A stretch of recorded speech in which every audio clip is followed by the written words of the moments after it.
Hello everyone, मैं निवेदिता आज आपको अपने यूट्यूब चैनल में आप सभी का वेलकम करती हूँ। तो चलिए आज का हम टॉपिक स्टार्ट करते हैं। आज के टॉपिक में हमें जो पढ़ना है वो है electrostatic potential and electrostatic potential energy. Then इसके बाद हमें पढ़ना है व्हाट इज पोटेंशियल डिफरेंस क्या होता है, एंड इससे रिलेटेड कुछ टॉपिक्स और हम इस वीडियो में कवर करेंगे। चलिए शुरू करते हैं। हमारे पास जो ये इलेक्ट्रोस्टैटिक पोटेंशियल है ये कहाँ से आया। सबसे पहले हम इसको ऐसे समझते हैं कि पोटेंशियल क्या होता है। Potential is a kind of strength, एक तरीके से स्टोर्ड एनर्जी कह सकते हैं कि इसके अंदर इतना पोटेंशियल है। ठीक है, तो चलिए इलेक्ट्रोस्टैटिक पोटेंशियल को समझने के लिए हम ऐसा अज्यूम करते हैं कि हमारे पास एक चार्ज है, पॉइंट चार्ज है Q, एंड इसका जो मैग्नीट्यूड है उसका साइन है प्लस Q प्लस, और उसका मैग्नीट्यूड है Q। एंड मैं इंफिनिटी से लेट सपोज यहाँ कहीं इंफिनिटी है, इंफिनिटी से इस Q चार्ज के पास एक दूसरा चार्ज लेके आती हूँ। फॉर एग्जाम्पल उसका नाम है Q नॉट। क्या नाम है उसका? Q not. Q नॉट को मैं इंफिनिटी से इसके पास लेके आ रही हूँ। ठीक है, तो आप इसको ऐसे देखिए, जब मैं इसको यहाँ से यहाँ लेके आ रही थी तो फॉर एग्जाम्पल इसको इंफिनिटी पे तो कोई इलेक्ट्रिक फील्ड इस चार्ज का मिलेगा नहीं, लेकिन इस पॉइंट पर लेट सपोज इसको कुछ इलेक्ट्रिक फील्ड इस पॉइंट चार्ज का मिल रहा है। तो यहाँ पर इस चार्ज को क्या एक्सपीरियंस होगा, इसकी वजह से इलेक्ट्रोस्टैटिक रिपल्शन, मतलब इसको कोई फोर्स मिलेगी, रिपल्सिव फोर्स मिलेगी। तो यहाँ पर इसने अपनी फोर्स बढ़ा दी एंड ये और आगे गया और आगे जाके इसको और ज्यादा इलेक्ट्रोस्टैटिक रिपल्शन फोर्स मिल रही है। तो इसने भी, इस चार्ज ने भी अपनी क्या बढ़ा दी, फोर्स बढ़ा दी। तो धीरे धीरे धीरे इसने काफी ज्यादा फोर्स देके यहाँ से यहाँ पर फोर्सेस चेंज करे, फोर्स का मैग्नीट्यूड वेरी करते करते उसने यहाँ से यहाँ तक का डिस्टेंस कवर किया है ना। तो यहाँ पर फाइनली हमने इस चार्ज को लाके r डिस्टेंस पर रख दिया। ठीक है, तो जब मैं इस इंफिनिटी से एक चार्ज पार्टिकल को इसके पास लाने में जितना काम कर रही हूँ, अब मैंने तो कुछ अपना काम किया, अब according to conservation of energy यहाँ पर ये जो मैंने जितना काम किया, और अब मैं इस चार्ज को यहाँ पर उस काम की वजह से पकड़ के रख रही हूँ, तो जब मैंने इसे पकड़ा हुआ है तो इसके अंदर एक पोटेंशियल एनर्जी स्टोर हो गई है। क्या स्टोर हो गई है? Potential energy due to conservation of energy. अब जैसे ही मैं यहाँ से अपना हाथ हटाती हूँ तो ये चार्ज पार्टिकल अगेन रिपल्शन की वजह से कहाँ जाएगा? दूर, मतलब काइनेटिक एनर्जी उसे मिल जाएगी। तो यहाँ पर जिस पॉइंट पर जो स्टोर्ड एनर्जी उसकी, इस पॉइंट की वजह से जो इसके ऊपर स्टोर्ड, इस Q नॉट के ऊपर जो स्टोर्ड एनर्जी होगी उसको हम क्या कहेंगे? Electrostatic potential energy. और इलेक्ट्रोस्टैटिक पोटेंशियल एनर्जी क्या होगी? यहाँ से यहाँ पर जो लाने का जो वर्क होगा वो किस में कन्वर्ट हो गया? पोटेंशियल एनर्जी में कन्वर्ट हो गया। तो पोटेंशियल एनर्जी कैलकुलेट करने के लिए हम क्या करेंगे? सिंपली वर्क डन कैलकुलेट करेंगे यहाँ से यहाँ पर लाने में। लेकिन हमें एक और कंडीशन देनी है, हमें कंडीशन देनी है कि यहाँ से जब हम एक चार्ज पार्टिकल को यहाँ लेके आ रहे हैं तो उसे हमें एक्सेलरेट नहीं करना। क्या नहीं करना? एक्सेलरेट नहीं करना। मतलब हर पॉइंट पर उसके ऊपर जो नेट फोर्स लगेगी वो क्या होगी? जीरो। इसको ऐसे समझिए कि इस पॉइंट पर इस चार्ज की वजह से Fe फोर्स इधर है, तो इसके ऊपर जो फोर्स हमने अप्लाई की थी, अप्लाइड फोर्स, वो हर पॉइंट पर E के बराबर होगी। मतलब Fe जो फोर्स होगी वो किसके इक्वल होगी? Fa। हम जो फोर्स देंगे वो किसके इक्वल होगी? इसके, लेकिन ऑपोजिट डायरेक्शन में। अगर ये दोनों इक्वल एंड ऑपोजिट है तो क्या चार्ज एक्सेलरेट करेगा? नो, चार्ज तब तक एक्सेलरेट नहीं करेगा जब तक उसके ऊपर कोई एक्सटर्नल फोर्स ना लगे, नेट एक्सटर्नल फोर्स ना लगे। या तो नेट एक्सटर्नल फोर्स उसके ऊपर कितनी हो रही है? हर पॉइंट पर कितनी हो रही है? जीरो। तो हमें ये कंडीशन हमेशा याद रखनी है कि नेट एक्सटर्नल फोर्स क्या होगी? जीरो। और सॉरी, नेट फोर्स उस चार्ज पर क्या होगी? जीरो, और वो चार्ज एक्सेलरेट नहीं करेगा। तो हम इसको लिख सकते हैं work done in bringing a positive charge from infinity to a point near a source charge or near a charge Q without accelerating it। I hope आपको ये समझ में आ गया होगा कि पोटेंशियल एनर्जी क्या होगी। अब यहाँ पर देखिए इलेक्ट्रोस्टैटिक पोटेंशियल क्या होगा, इलेक्ट्रोस्टैटिक पोटेंशियल सेम होता है जैसे इलेक्ट्रिक फील्ड फोर्स की जगह हम जैसे इलेक्ट्रिक फील्ड को यूज करते हैं ऐसे इलेक्ट्रोस्टैटिक पोटेंशियल को यूज करेंगे। यहाँ पर इलेक्ट्रोस्टैटिक पोटेंशियल में सिर्फ सारी चीजें वही रहेंगी, सिर्फ क्या चेंज हो जाएगा, यहाँ पे एक पॉइंट है P, इंफिनिटी से जो हम चार्ज लेके आ रहे हैं, पहले क्या लेके आ रहे थे, Q चार्ज लेके आ रहे थे, Q नॉट। अब जो इंफिनिटी से चार्ज लेके आ रहे हैं वो क्या है, यूनिट चार्ज, 1 यूनिट चार्ज। ये 1 यूनिट चार्ज को इस पॉइंट पर अगर हम रखते हैं तो उसके अंदर जितनी पोटेंशियल एनर्जी डेवलप होगी उसको कहेंगे, क्या कहेंगे, इलेक्ट्रोस्टैटिक पोटेंशियल। ठीक है, चलिए इसकी भी डेफिनेशन सेम आएगी, इसकी डेफिनेशन क्या आएगी, सेम है, सिर्फ यहाँ पे work done in bringing a positive charge from infinity to a point near a charge cube. यहाँ पर सिर्फ in bringing a unit positive charge, work done in bringing a unit positive charge, work done in bringing a unit positive charge from infinity to a point near Q charge without accelerating it.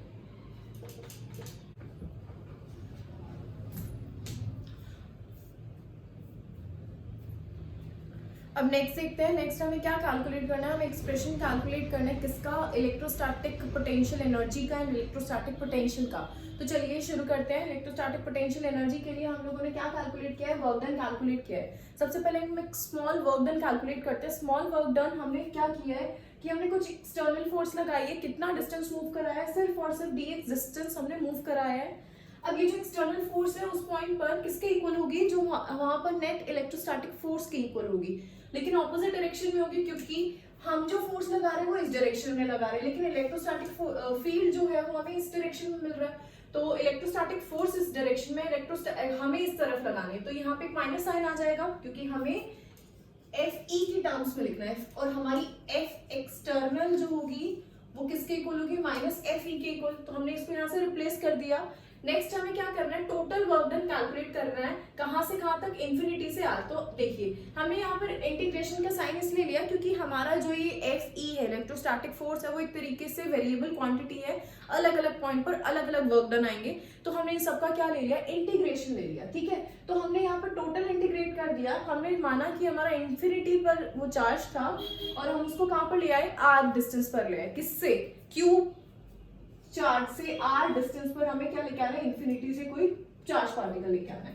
अब देखिए सब कुछ same रहेगा, Fe की value रख लेंगे। Fe की value क्या होती है, K होता है, Q नॉट जो चार्ज हम दूर से लेके आ रहे हैं, मल्टीप्लाई बाय दिस चार्ज, ये वाला charge, divided by x square. किसी भी मतलब कितना डिस्टेंस है, जब हम उसे dx डिस्प्लेसमेंट से मूव करा रहे थे तो इस पॉइंट से इस पॉइंट के अंदर कितना डिस्टेंस है, तो x डिस्टेंस था। ठीक है, अब यहाँ पर देखिए हमने इंटीग्रेशन सॉल्व किया तो K बाहर आ जाएगा, Q नॉट जितनी भी कांस्टेंट क्वांटिटी है वो बाहर आ जाएगी, अंदर क्या बचेगा, 1/x स्क्वायर dx।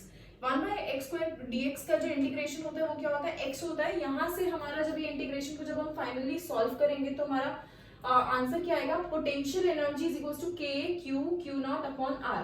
देखिए ये जो वर्क डन होगा ये डायरेक्ट किस में कन्वर्ट हो जाएगा, पोटेंशियल एनर्जी में कन्वर्ट हो जाएगा। ठीक है, अब चलिए सेम जो एक्सप्रेशन होंगे वो हमारे इलेक्ट्रोस्टैटिक पोटेंशियल के लिए भी होंगे। इलेक्ट्रोस्टैटिक पोटेंशियल में भी हमने सारी चीजें वेल करी है, सिर्फ और सिर्फ क्या चेंज किया है कि यहाँ पर हम इंफिनिटी से क्या लेके आ रहे हैं, क्या लेके आ रहे हैं, यूनिट चार्ज पार्टिकल लेके आ रहे हैं, जिसकी वैल्यू क्या होगी, 1 होगी, एक यूनिट चार्ज। ठीक है, जिसमें इसकी वैल्यू जो ये चार्ज लेके आ रहे हैं इसकी वैल्यू क्या होगी, यूनिट होगी। तो सेम एक्सप्रेशन आएगा, लेकिन यहाँ पर जो इलेक्ट्रोस्टैटिक पोटेंशियल का हम डिनोट करते हैं वो किससे डिनोट करते हैं, V। एंड आप ये याद रखिए पोटेंशियल एनर्जी को किससे डिनोट करते हैं, U is equals to V। अब यहाँ से देखिए U आ गया हमारा K Q not Q upon R, and V जो आएगा वो हमारा आएगा K Q बाय R। तो अगर इन दोनों एक्सप्रेशन को अगर हम डिवाइड करें U अपॉन V को, तो देखिए क्या बचेगा, हमारे पास Q नॉट बचेगा, तो U is equals to Q naught V। आपके पास एक और एक्सप्रेशन आ जाएगा जिसको हम यूज कर सकते हैं। हमारे पास आता है electrostatic potential energy difference. Electrostatic potential energy difference को हम ऐसे समझते हैं कि हमारे पास एक पॉइंट चार्ज है Q एंड यहाँ पर एक पॉइंट है A, यहाँ पर एक पॉइंट है B। देखिए इंफिनिटी से जब मैं यहाँ से यहाँ पर लेके आ रही हूँ, इंफिनिटी से B पॉइंट पर लेके आ रही हूँ, तो लेट्स सपोज हमारे पास कितना वर्क डन लगा उस टाइम पर WB। अब मैं यहाँ से देखिए इंफिनिटी से यहाँ पर लेके आ रही हूँ किसी चार्ज पार्टिकल को, तो उस टाइम पर वर्क डन कितना लगा WA। ठीक है, अब मैं B से अगर A पर लेके जाऊंगी तो लेट्स सपोज मैंने कुछ W वर्क किया, उस टाइम पर B से A पर जाने में मैंने W वर्क किया, तो कंजर्वेशन ऑफ एनर्जी के अकॉर्डिंग हमारा जो WB प्लस W होगा वो किसके इक्वल होगा, WA, एंड W कितना होगा WA माइनस WB। मतलब यहाँ से यहाँ पर B पॉइंट से A पॉइंट पर ले जाने में आपने जितना वर्क किया वो क्या होगा, आपका एक एनर्जी में स्टोर हो जाएगा, जिसको हम क्या कहते हैं, पोटेंशियल एनर्जी डिफरेंस। तो यहाँ से ये वाला जो वर्क होगा ये किसमें स्टोर हो जाएगा, पोटेंशियल एनर्जी डिफरेंस के तौर पर स्टोर हो जाएगा। आई होप आपको पोटेंशियल एनर्जी डिफरेंस समझ में आ गया होगा कि B पॉइंट से A पॉइंट पर मूव कराने में जितना वर्क होगा वो क्या होगा, पोटेंशियल एनर्जी डिफरेंस होगा। या तो टू डिफरेंट पॉइंट से एक पॉइंट से दूसरे पॉइंट पर किसी चार्ज पार्टिकल को मूव कराते हैं तो उस टाइम पर जो वर्क लगेगा वो किसके इक्वल होगा, पोटेंशियल एनर्जी डिफरेंस के टर्म्स में। नेक्स्ट आएगा electrostatic potential difference. Electrostatic potential difference में सिर्फ एक डिफरेंस ये है कि जब आप ये वाला चार्ज के पास एक पॉइंट है A एंड B, लेकिन आप इंफिनिटी से यूनिट चार्ज लेके आ रहे हैं, कौन सा चार्ज, यूनिट चार्ज लेके आ रहे हैं, तो देखिए यूनिट चार्ज को जब B पर लाके रखा उसने कितना वर्क किया, VB वर्क किया, एंड यूनिट चार्ज को जब आप A पे लाके रखते हैं तो उसने कितना वर्क किया, VA। तो अगर हम B से A पर ले जाने में उसने सिर्फ डेल्टा V वर्क किया है तो हम ऐसा भी लिख सकते हैं कंजर्वेशन ऑफ एनर्जी के अकॉर्डिंग की VB plus delta V is equals to V। मतलब यहाँ से यहाँ पर ले जाने का वर्क प्लस यहाँ से यहाँ वाला वर्क, तो ये किसके इक्वल होगा, डायरेक्टली यहाँ से यहाँ पर लाने वाला वर्क। तो डेल्टा V क्या होगा हमारा, VA माइनस VB, ये क्या होगा हमारा, पोटेंशियल डिफरेंस होगा। ये क्या होगा, पोटेंशियल डिफरेंस। अब हमें क्या फाइंड करना है, हमारे पास एक डायपोल है, डायपोल के पास एक पॉइंट है, उस पॉइंट के ऊपर हमें क्या फाइंड करना है, पोटेंशियल फाइंड करना है कि उस डायपोल की वजह से इस पॉइंट पर। तो हमने यहाँ पर एक डायग्राम कंसिडर कर लेते हैं। हमने एक डायपोल प्लेस कर दिया -q + q मैग्नीट्यूड का, जिसकी लेंथ कितनी है, 2a है, एंड पॉइंट क्या लिया है हमने, पॉइंट लिया है P। ठीक है, अब यहाँ पर हमने मिड पॉइंट से जो डिस्टेंस लेट किया वो r है, q से जो डिस्टेंस है वो r1 है, -q से r2 है। चलिए इसके लिए हम क्या यूज करेंगे, इसके लिए अगेन सेम हम सुपरपोजिशन प्रिंसिपल यूज करेंगे, जिसमें इंडिविजुअल दोनों चार्जेस की वजह से पोटेंशियल कैलकुलेट करेंगे एंड देन ऐड करेंगे। ठीक है, तो देखिए यहाँ पर V1 कितना आएगा, V1 लेट्स सपोज हमारा ये 1 है, तो KQ upon R1, and V2 कितना आएगा, K। अब यहाँ पर माइनस साइन है तो हम पोटेंशियल में आपको याद रखना है, अगर चार्ज नेगेटिव है तो आपको नेगेटिव मेंशन करना होगा। तो यहाँ पर माइनस साइन आएगा एंड यहाँ आएगा -q upon R2। Net potential क्या होगा, V net is equals to V1 plus V2, या फिर हम ऐसे भी लिख सकते हैं KQ upon R1 minus KQ upon R2, ऐसा भी लिख सकते हैं। देखिए अब यहाँ पर हम क्या लिखेंगे, KQ को हम कॉमन ले लेंगे, R2 minus R1 upon R1 into R2, ऐसा भी लिख सकते हैं। देखिए दोबारा डायग्राम पर आते हैं। डायग्राम में हम यहाँ से परपेंडिकुलर ड्रॉ कर रहे हैं, यहाँ से इस लाइन के ऊपर एक परपेंडिकुलर ड्रॉ किया एंड हमने अज्यूम किया था यहाँ पर ये एंगल क्या है, थीटा है, ये पॉइंट ये एंगल ऐसे चेंज हो रहा है, इसको थीटा माना। डायग्राम में हमने इसको अप्रोक्सीमेटली थीटा के इक्वल मान लिया है। तो देखिए ये वाला जो डिस्टेंस आएगा कितना आएगा, अगर ये 2a है, ये थीटा है, ये 90 डिग्री, तो ये कितना होगा 2a cos थीटा। देखिए अब इसी इक्वेशन में हम क्या लिख सकते हैं, KQ यहाँ पर आ जाएगा 2a cos theta, 2a cos theta क्या हो जाएगा, R1 माइनस R2, तो वही 2a cos थीटा होगा। अब देखिए R2 में से इतना माइनस करेंगे तो किसके इक्वल आएगा, R1 के इक्वल आएगा। और यहाँ पर हम ये भी कंसिडर कर रहे हैं कि R1 और R2 को अप्रोक्सीमेटली R² के इक्वल लिखेंगे, तो ये आ जाएगा R²। ठीक है, तो v हमारा किसके इक्वल आएगा, k। इस पूरे एक्सप्रेशन को हम डायपोल मोमेंट के इक्वल लिख देंगे, cos theta upon R square, ऐसा लिख सकते हैं। अब इसके बाद हम क्या करते हैं, इसको हम इसी एक्सप्रेशन को k p cos थीटा, ये जो होगा इसको ऐसे लिख सकते हैं k p dot r unit vector upon R cube, ऐसे भी लिख सकते हैं। अपॉन आर स्क्वायर आएगा यहाँ पर। देखिए यूनिट वेक्टर की वैल्यू तो क्या होगी, 1 ही होगी, और अगर मैं डॉट हटाऊंगी तो cos थीटा, तो हम इसको ऐसी फॉर्म में लिख सकते हैं। आएगा तो ये रिजल्टेंट स्केलर ही आएगा यहाँ से, लेकिन हमने ये इसको इसलिए लिखा ताकि हम एक जनरलाइज फॉर्म निकाल सके। आर यूनिट वेक्टर क्या होगा, ये वाले वेक्टर का जो डायरेक्शन शो करेगा ये क्या होगा, आर यूनिट वेक्टर। अब इसमें एक और चीज कर सकते हैं, p cos थीटा से हम कुछ केसेस बना सकते हैं।